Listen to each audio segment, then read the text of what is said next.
Kalau sekarang nih, kita bisa lihat udah nih, ada kelompok PKI, ada nggak yang ditangkap sama polisi, ada nggak?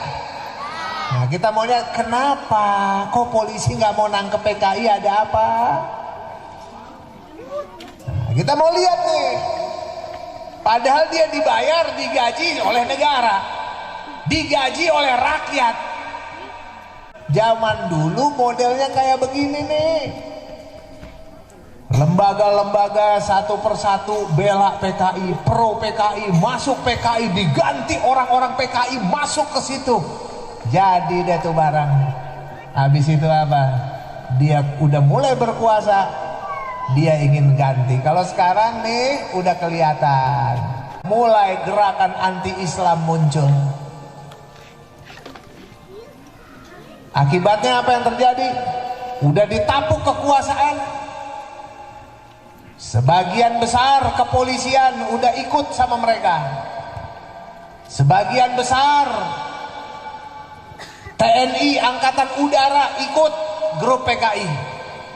Sebagian besar sebagian kecil Angkatan Laut ikut pro PKI. Sebagian kecil Angkatan Darat ikut pro PKI. Udah merasa kuat, merasa hebat, merasa di atas, banyak aparat yang ikut sama mereka. Makanya sekarang ini melalui mimbar ini saya katakan dengan segala kerendahan hati kita, hei umat Islam, tolak segala macam bentuk penafsiran terhadap Pancasila yang tidak sesuai dengan agama Islam. Betul apa tidak? Kalau ada penafsiran Pancasila yang tidak sesuai dengan Islam, pasti itu produk PKI.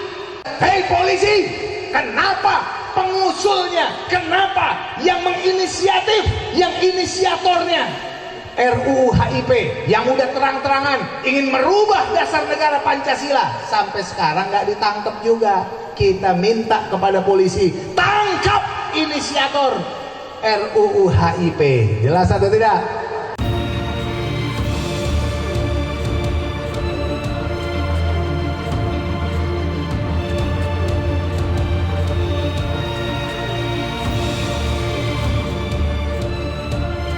Assalamualaikum warahmatullahi wabarakatuh.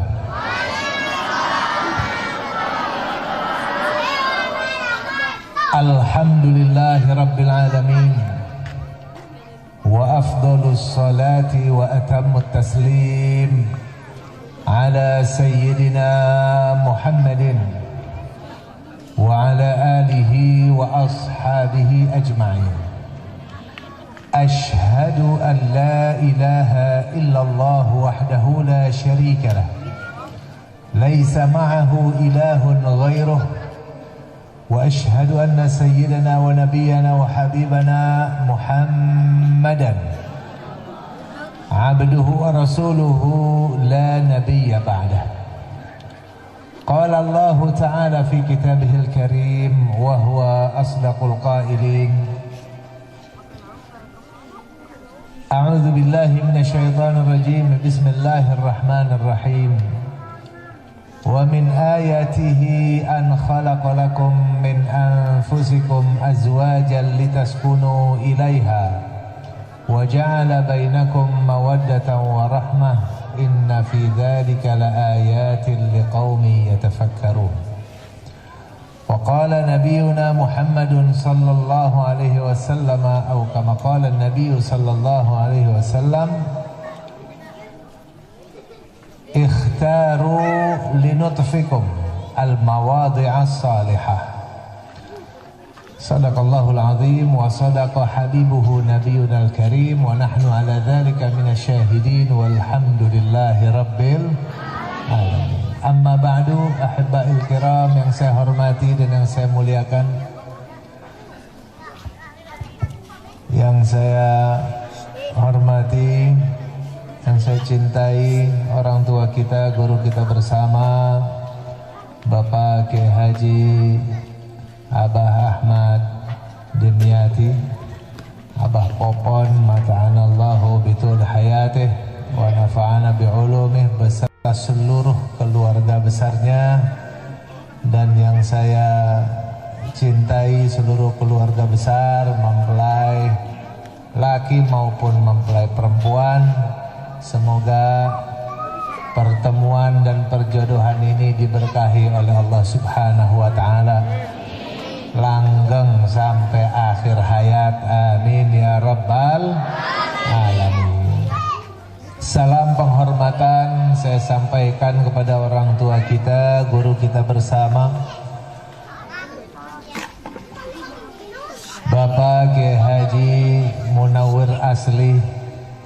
Beliau kalau di Jakarta itu sesepuh ulama di Jakarta. Alhamdulillah hari ini bisa kumpul di tempat ini karena cintanya sama Abah, sama keluarga Abah, sama masyarakat di sini. Sempetin datang dari pagi, luar biasa. Jazahullahu ahsanal jazaa. Banyak juga kita lihat di sini kiai-kiai luar biasa. Ya, yang dari Jakarta ada lagi nih, Ustadz Lancip. Kemudian ada Ustadz Mustafa, kiai-kiai luar biasa, berkah semua.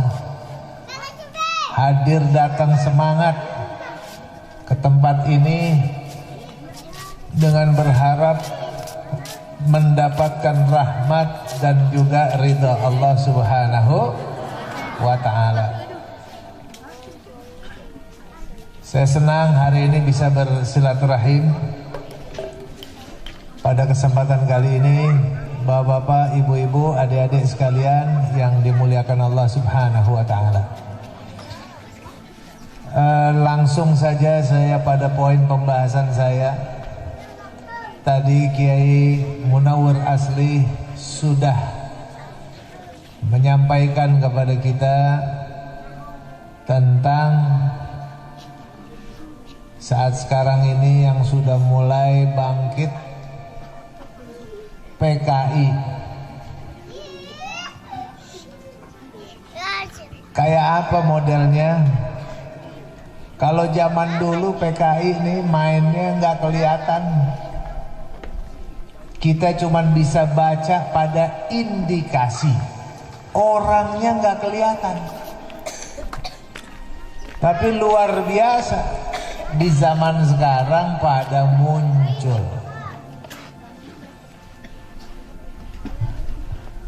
Bapak Ibu sekalian,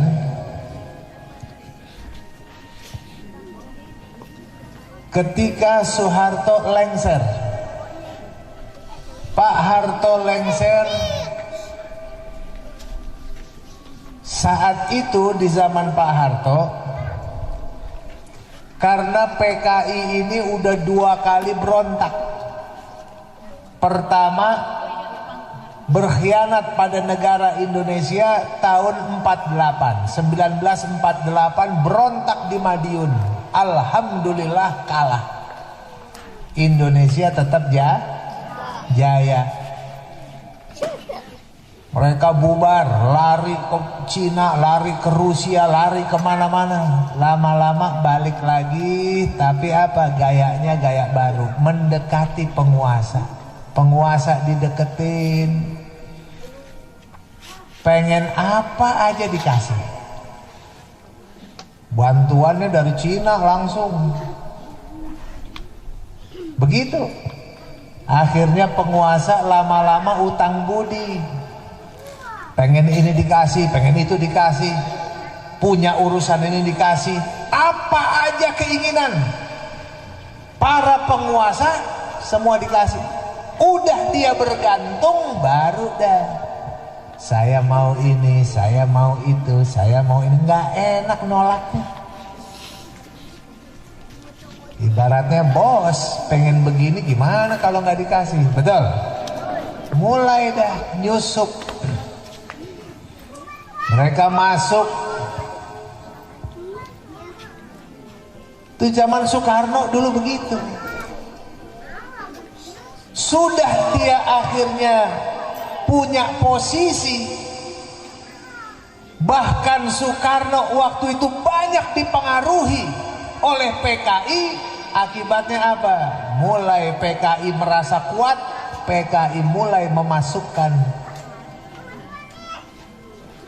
ambisi-ambisinya. Dia bilang apa? Bubarin itu Partai Masyumi. Partai Masyumi partai Islam dulu, gabungan ormas Islam di situ semua. Suruh bubarin, dibubarin sama Soekarno. Bubarin itu partai yang gak setuju dengan komunis, Partai Murba, dibubarin. Kiai-kiai ditangkepin. HMI ormas Islam dibubarin, dianggap apa? Lawan negara, lawan Pancasila, anti terhadap NKRI. Itu dulu begitu. Kiai-kiai ditangkepin, Buya Hamka di penjara. Buya Hamka. Banyak kiai ditangkap, dituduh anti NKRI lah, anti revolusi, anti apa, anti pokoknya segala macam umat Islam jadi korban. Luar biasa. Tapi apa yang terjadi saat itu juga, dia udah merasa ditapuk kekuasaan. PKI merasa ditapuk kekuasaan, mulai bubarin ano, tangkap ano, bubarin ano, tangkap ano. Masuk gerakan anti terhadap Islam muncul di mana-mana. Ulama, kiai, habaib dipanggil kadrun.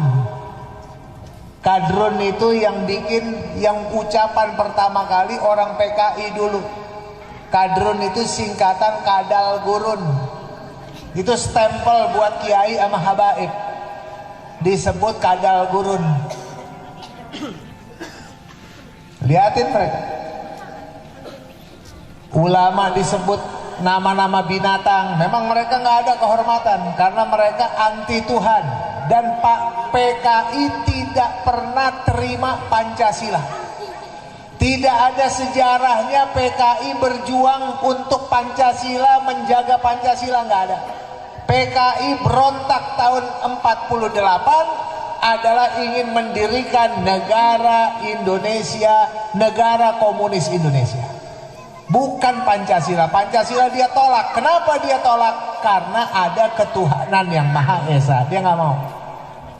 Komunis itu anti Tuhan. Sudah lempet sama Soekarno. Cina belain Soekarno habis-habisan. Kayak begini nih persis nih.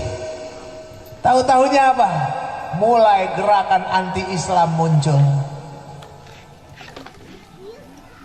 Akibatnya apa yang terjadi? Udah ditapuk kekuasaan. Sebagian besar kepolisian udah ikut sama mereka. Sebagian besar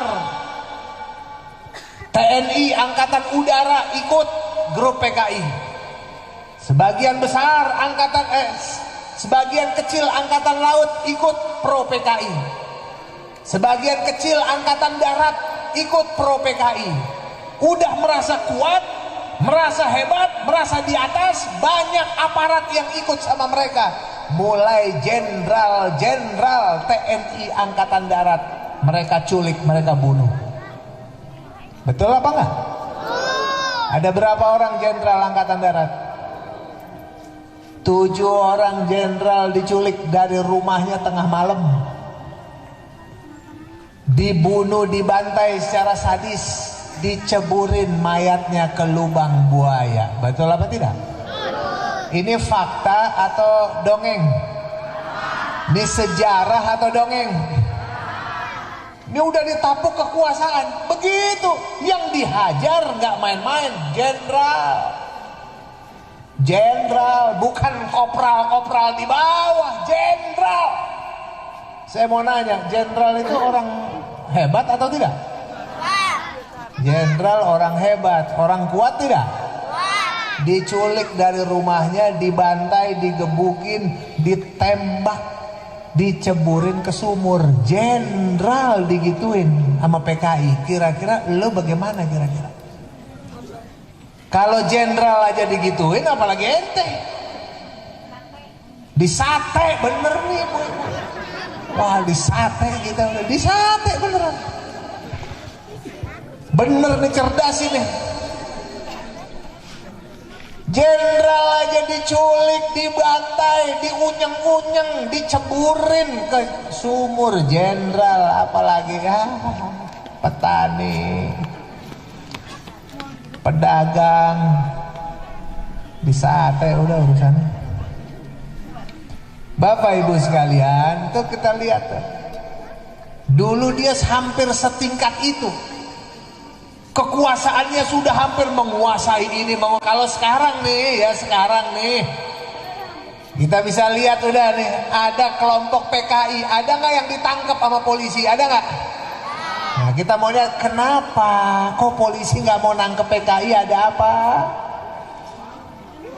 Nah, kita mau lihat nih.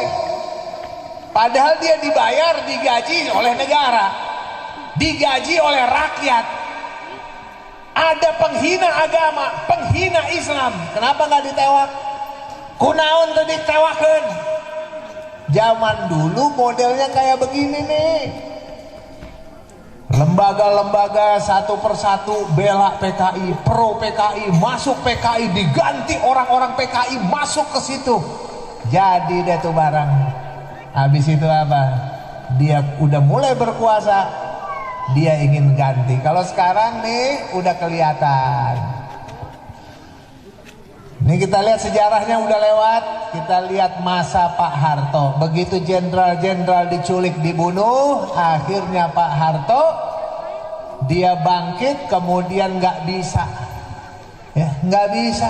Pak Harto susah untuk menegakkan keamanan, nggak bisa Pak Harto. Akibatnya apa? Pak Harto minta bantuan ulama.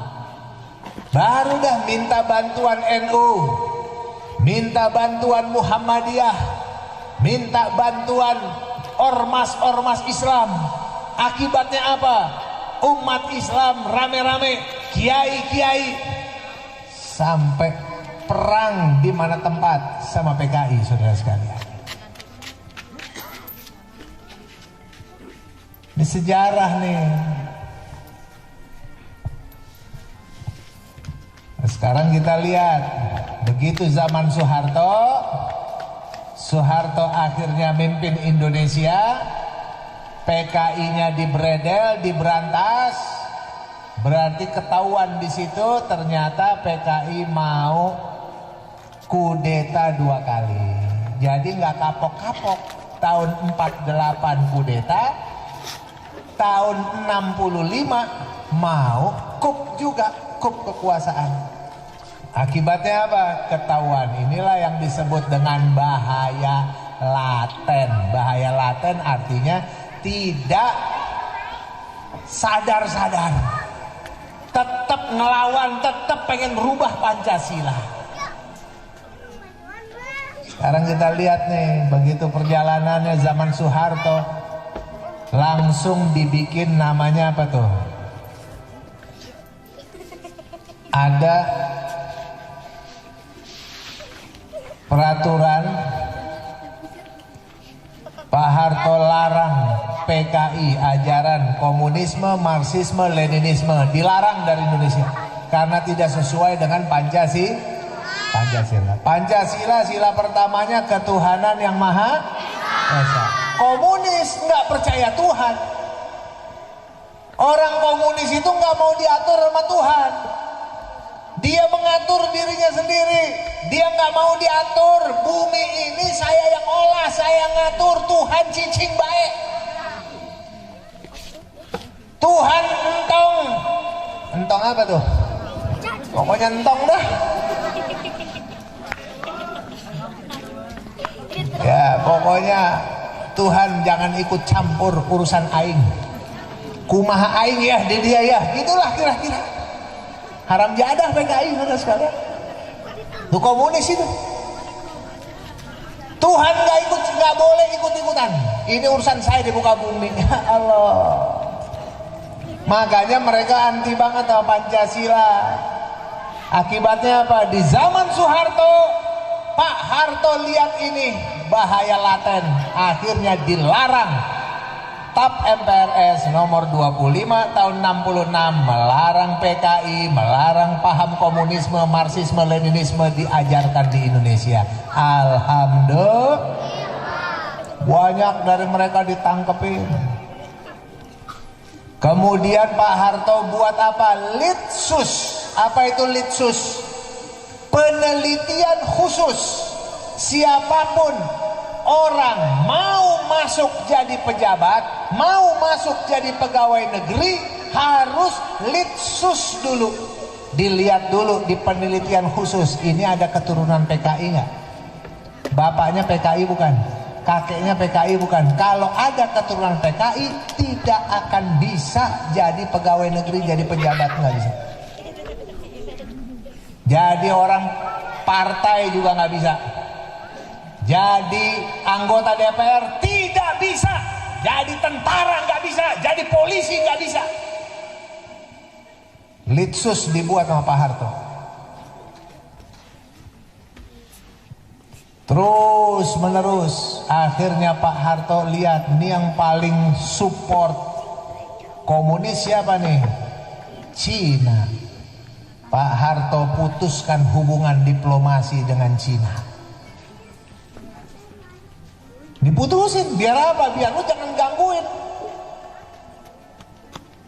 Negara-negara negara Cina bikinin agen-agen mereka kaki tangannya di Indonesia melalui orang-orang PKI. Habis sudah. Bapak Ibu sekalian, sini bisa kita lihat. Setelah itu baru Indonesia agak aman dikit. Tapi yang terjadi apa sekarang ini?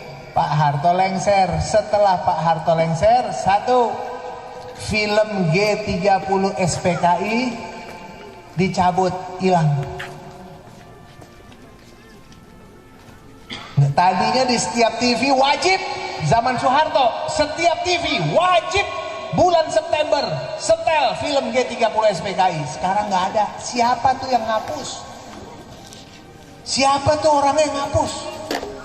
Nggak tahu. Tahu-tahu hilang aja tuh film. Di buku pelajaran SD, SMP, SMA sama perguruan tinggi ada pelajaran sejarah perjuangan bangsa, sejarah perjuangan revolusi, sejarah perjuangan bangsa. Dihapus. Itu menceritakan tentang bagaimana musuh negara Indonesia yang 2 kali berontak, PKI, hilang dari pelajaran. Pak Harto lengser, pelajaran itu hilang, pelajaran sejarah. Berarti sekarang anak SD, SMP, SMA udah nggak tahu lagi nih tentang sejarah PKI. Coba anak PKI sekarang tahu nggak? Anak-anak SD, SMP, SMA sekarang tahu nggak tentang PKI? Palingan kiainya yang ngomongin, ustadz-ustadznya yang ngajarin. Di sekolah udah nggak ada, di televisi udah nggak ada. Begitu Pak Harto lengser, Masya Allah, litsus dihapus. Alasannya apa? Rekonsiliasi. Ya rekonsiliasi, litsus dihapus. Semoga PKI tidak kumat lagi. Anak-anak PKI silahkan bersama-sama membangun negeri. Rame-rame masuk pejabat, jadi polisi, jadi tentara, jadi anggota partai, jadi pejabat, masuk pegawai negeri, bebas. Anak keturunan PKI sekarang begitu masuk mulai. Nah, hati-hati saudara sekalian, masuk kemana tempat Yusuf ya. Sampai akhirnya apa? Ada satu mentang-mentang sekarang ini PKI bisa masuk. Ada anak keturunan PKI namanya Ripka Ciptaning, nulis buku berjudul apa? Judulnya Aku Bangga Jadi Anak PKI. Aku bangga, PKI pemberontak. Buku itu saya laporkan ke Mabes Polri, sampai sekarang nggak diproses. Terus saya diminta untuk menghapus pelaporan, cabut pelaporan. Oh enggak, saya nggak cabut. Itu bukti saya ke hadapan Allah Ta'ala kalau kita sudah berbuat. Betul tidak? Ditulis lagi sama dia buku kedua, berjudul apa? Anak PKI masuk parlemen. Dia jadi ketua Komisi 9 berapa waktu yang lalu di DPR RI. Sekarang ini jadi ketua fraksi di PDIP. Dia ceritakan di buku itu. Buku ini saya laporkan juga ke Mabes Polri. Isinya mengundang fitnah. Kemudian banyak sekarang muncul buku-buku. Isinya apa buku-buku sekarang muncul? Isinya bahwasannya PKI itu korban. Yang jahat itu TNI sama Kiai. TNI sama ulama melakukan pembantaian kepada orang PKI. Jadi saya mau nanya nih, PKI berontak, bunuh orang-orang, bunuhin Kiai, ngancem Kiai, bakar pesantren, jahat tidak? Jahat tidak? Kemudian bunuh jenderal-jenderal, jahat tidak? Lalu PKI dihukum, wajar tidak? Sekarang muncul buku-buku lain PKI yang jahat. Disebut apa dalam buku-buku mereka? Dia sebut TNI dan ulama lah yang jahat, saudara. Akibatnya apa? Dulu sebelum Kiai Haji Hashim Muzadi, ketua PBNU yang lalu, meninggal dunia, ya sebelum yang sekarang ini, dia panggil wartawan-wartawan untuk apa? Cek langsung ke korban-korban PKI. Yang Masya Allah, hati-hati saudara sekarang, tapi dibikin lain nih. Wah, Soekarno pendiri bangsa. Bahkan Soekarno mengajarkan apa? Pancasila. Dialah pertama kali mengusulkan Pancasila. Pale lu peyang. Dia seakan-akan bilang Soekarno mengusulkan Pancasila, dia yang duluan. Salah. Tanggal 1 Juni Soekarno itu mengusulkan pendapat pribadi, dasar negara Indonesia Pancasila, 5 sila. Sila pertama adalah kebangsaan. Sila kedua kemanusiaan atau internasionalisasi. Ketuhanan nomor 5, nomor buntut. Paham? Itu Soekarno idenya tanggal 1 Juni. Apakah dia pendapat Pancasila dia duluan? Salah. Sebelum Bung Karno sudah lebih dulu siapa? Bung Muhammad Yamin. Muhammad Yamin tanggal 29 Mei. Sebelum Juni nih, sebelum Juni apa dulu? Mei kan? 29 Mei Bung Yamin mengatakan dasar negara kita 5 dasar. Tanggal 31 Mei Bung Pomo Supomo menyatakan bahwasannya Indonesia dibangun Pancasila atas dasar Pancasila. Bung Supomo. Tanggal 1 Juni baru Soekarno mengusulkan Pancasila. Ditolak oleh para ulama. Kau taruh ketuhanan di nomor 5, haram, tidak boleh. Karena Indonesia kalaupun harus ada negara kita, itu berkat rahmat Allah Ta'ala. Betul tidak? Akhirnya debat panjang. Disepakatilah Pancasila itu dari bulan Mei sampai tanggal 22 Juni baru ada kesepakatan Pancasila. Bagaimana bunyinya? Tanggal 22 Juni Soekarno menyepakati dengan 9 tokoh yang diutus ya untuk bermusyawarah tentang dasar negara kita adalah negara berdasarkan ketuhanan dengan berkewajiban menjalankan syariat Islam bagi pemeluk-pemeluknya. Soekarno tanda tangan, termasuk tokoh-tokoh yang lain. Inilah Pancasila kenegaraan. Pancasila hasil kesepakatan mufakat. Kalau tanggal 1 Juni Pancasila ide Soekarno pribadi. Yang nomor 5 adalah ketuhanan. Jelas tidak?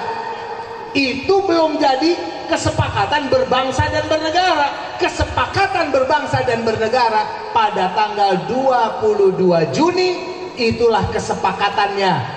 Kalangan Islam menolak Indonesia jadi negara sekuler. Indonesia harus jadi negara Islam. Kalangan nasionalis minta Indonesia harus jadi negara sekuler.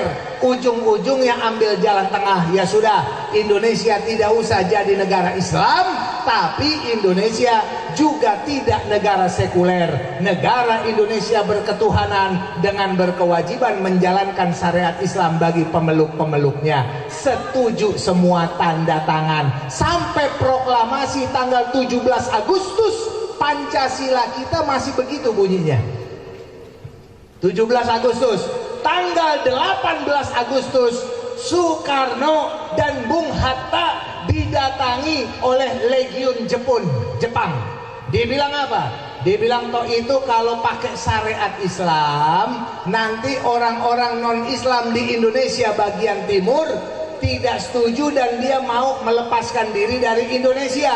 Akhirnya Bung Karno dan teman-temannya rapat lagi dengan umat Islam. Tapi sayang seribu sayang, Kiai Haji Wahid Hasyim yang tadinya rapat, sekarang dia udah jalan ke Jawa Timur, udah nggak ada. Kemudian Kiai Haji Abdul Qohar Muzakir nggak diundang. Kemudian Kiai Haji Abu Salim udah nggak diundang.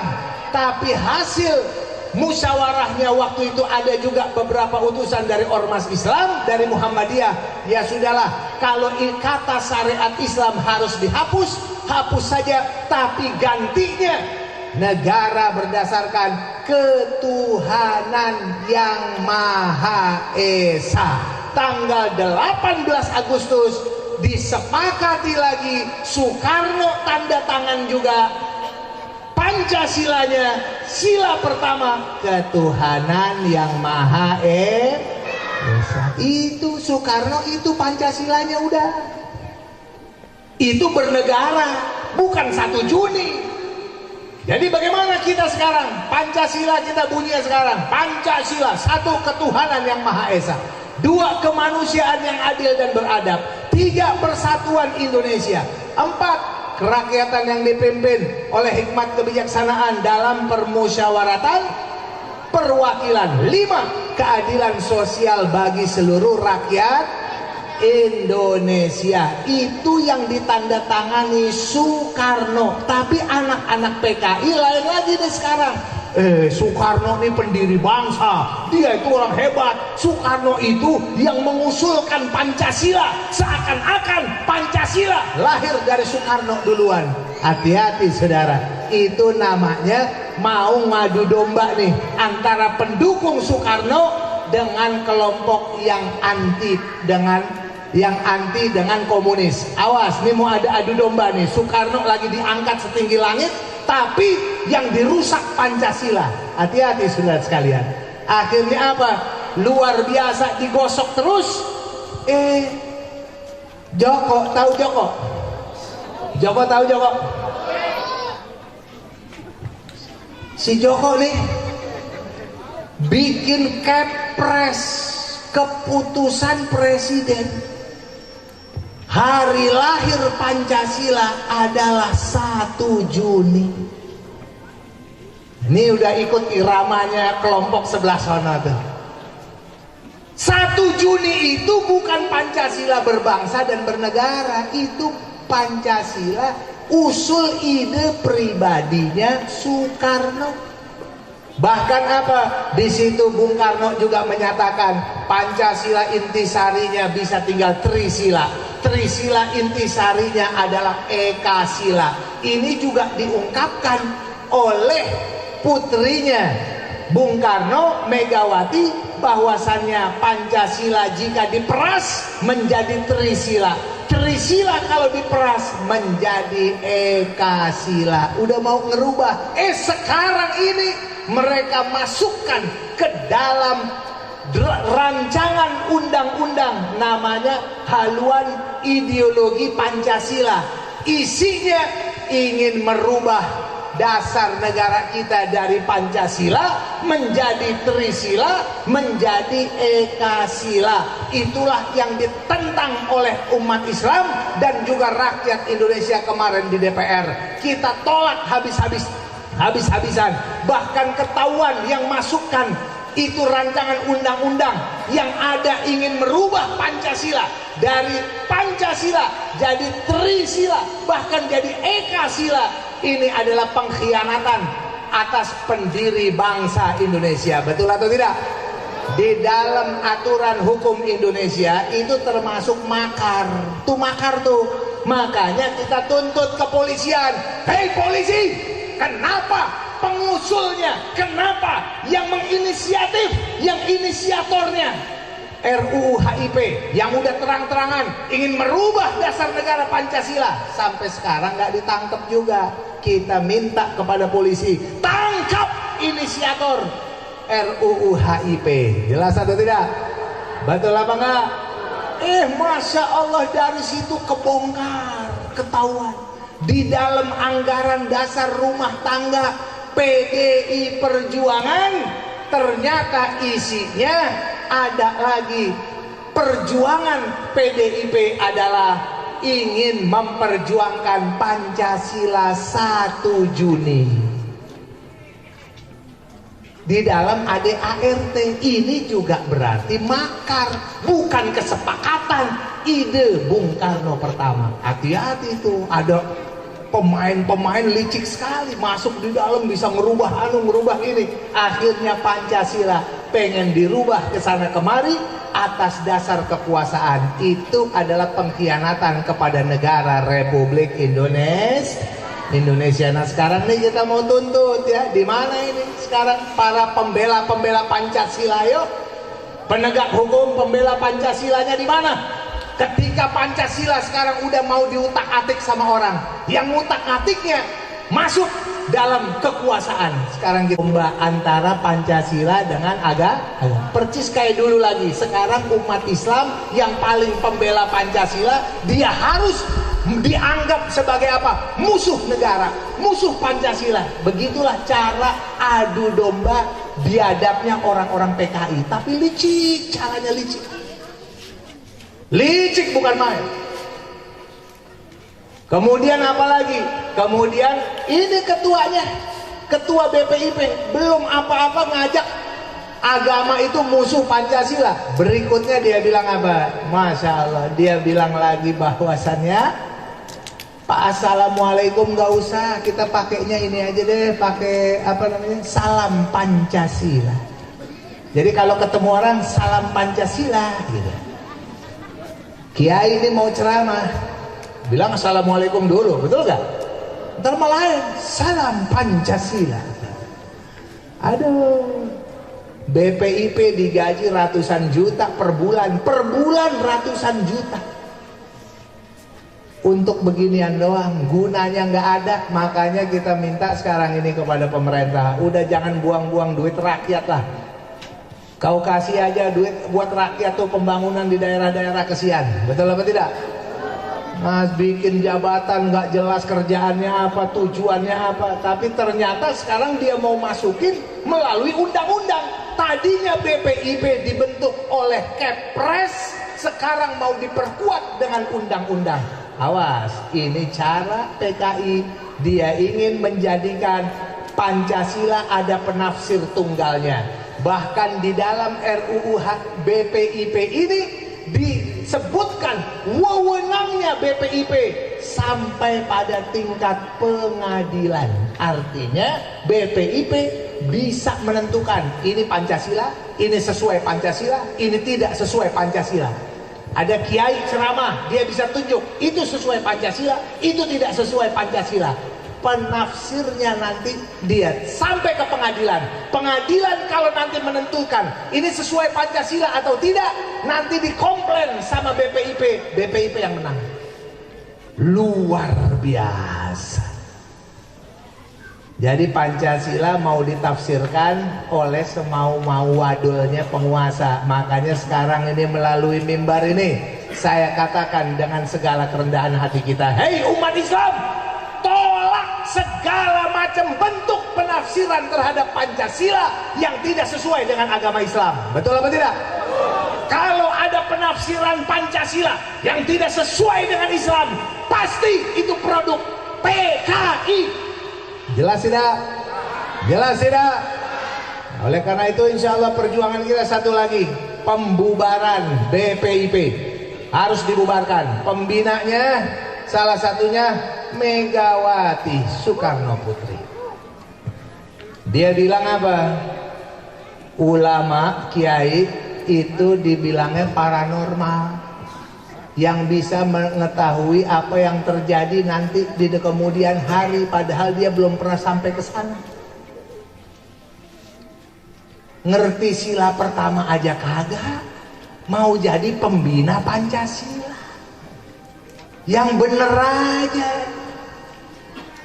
Udah, ini udah gak ada gunanya ini BPIP. Kita minta Presiden Jokowi bubarin itu. Nggak jelas banget sih. Ya, saya mau nanya nih umat Islam yang ada di sini, kira-kira kalau misalnya Pancasila mau dirubah-rubah, setuju atau tidak? Setuju atau tidak? Betul? Siap mempertahankan Pancasila? Siap mempertahankan Indonesia? Takbir! Kita ingatkan, siapapun jangan coba-coba. Pancasila itu sudah hasil karya warisan kesepakatan antar tokoh, antar bangsa. Betul apa tidak? Itu isinya kalau nggak begitu nanti raja-raja, sultan-sultan mereka berembuk lagi. Nanti dia bilang apa? Cabut titah. Akhirnya nanti pemerintah pusat nih nggak diakui oleh daerah-daerah yang masih punya sultan dan punya raja. Itu jangan lupa tuh. Dia yang punya wilayah, saudara sekalian. Ya, semoga aja nanti kita punya Indonesia tetap dijaga, dilindungi oleh Allah Subhanahu wa taala. Amin ya rabbal.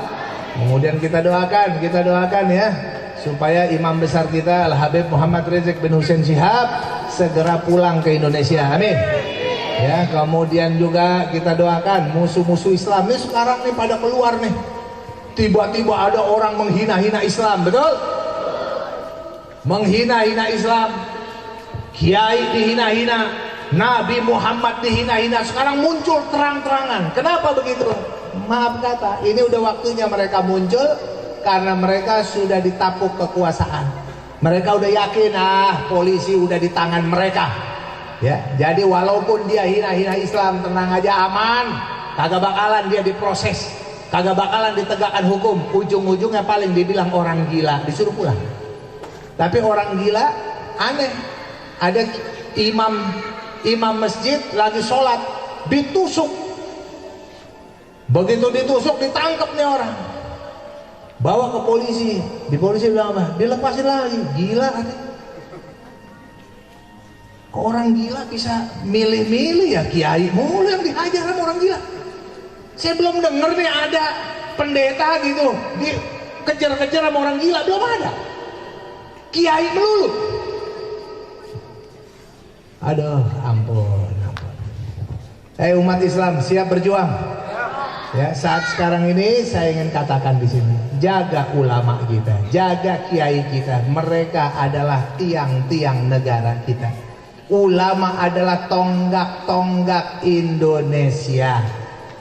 Ulama kalau sekarang dilemahkan, kalau sudah lemah, jangan mimpi anak-anaknya ada pengajian kayak sekarang nanti. Nggak ada.